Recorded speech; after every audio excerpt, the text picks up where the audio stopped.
కొత్త రేషన్ కార్డులకి సంబంధించిన కీలక అప్డేట్. మీరు కొత్త రేషన్ కార్డుకి అప్లై చేసుకున్నారా? అయితే మీ పేరు అనేది గ్రామ సభల లిస్ట్ లో లేదా వార్డు లిస్ట్ లో వచ్చినట్లయితే మీ ఇంటికి ఫీల్డ్ వెరిఫికేషన్ చేయడానికి అధికారులు మీ ఇంటికి రావడం జరుగుతుంది. ఎందుకు, ఎలా, ఎప్పుడు అనేది పూర్తి వివరాలు అనేది తెలుసుకుందాం. వివరాల్లోకి వెళ్లే ముందు ఈ వీడియో మీకు నచ్చితే లైక్ చేయండి, షేర్ చేయండి, సబ్స్క్రైబ్ చేసుకోండి. కొత్త రేషన్ కార్డుల జారీకి ఏర్పాట్లు. ఫీల్డ్ వెరిఫికేషన్ కు ప్రభుత్వం ప్లాన్. ఫీల్డ్ వెరిఫికేషన్ చేస్తారంట.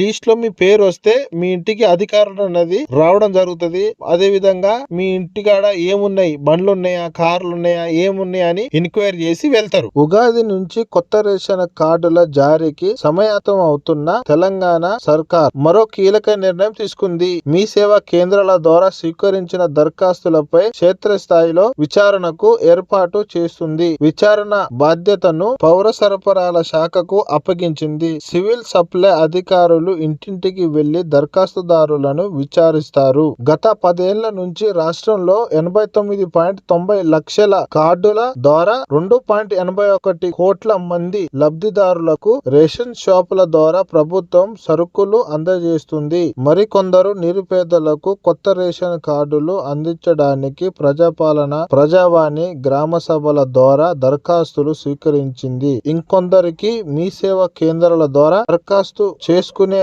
అవకాశం కల్పించింది. సో అయితే ఉగాది నుంచి కొత్త రేషన్ కార్డులు ఇచ్చే ముందర ఫీల్డ్ వెరిఫికేషన్ చేయడానికి అధికారులు అనేది వస్తారు. అందరి కాడికి రారు. రేపు లిస్ట్ లో ఎవరిదైతే పేరు వచ్చిందో వారి ఇంటికి మాత్రం వెళ్లి ఫీల్డ్ వెరిఫికేషన్ అనేది చేస్తారన్నట్టు. వివరాల సేకరణకు ఏర్పాట్లు. ఇంటింట పర్యటనకు సిద్ధమవుతున్నారు. దరఖాస్తుదారుల స్థితిగతులపై ఆరా తీస్తారు. ఇంట్లో ఉండే ఖరీదైన వస్తువులు, కారు, బైక్, విద్యుత్ బిల్లులు తదితర వివరాలను నమోదు చేస్తారు. ఇంటి యజమాని ఫోన్ నంబర్, కుటుంబ సభ్యుల పేర్లు, నెలవారీ ఆదాయ వివరాలను కూడా సేకరిస్తారు. సో ఫ్రెండ్స్, విన్నారు కదా, అధికారులు అనేది మీ ఇంటికి వచ్చి అన్ని వివరాలు అనేది స్వీకరిస్తారన్నమాట. బైక్ ఉన్నదా, కారు ఉన్నదా, విద్యుత్ బిల్లు ఎంత కడుతున్నారు అని మొత్తం అనేది వివరాలు అనేది తెలుసుకుంటారు వాళ్ళు. దరఖాస్తుదారు అందుబాటులో లేకుంటే ఫోన్ ద్వారా వివరాలు సేకరిస్తారు. ఇంకా చూసుకున్నట్లయితే మీ సేవ ద్వారా రాష్ట్రంలో 2.50 లక్షల కుటుంబాలు దరఖాస్తు చేసుకున్నాయి.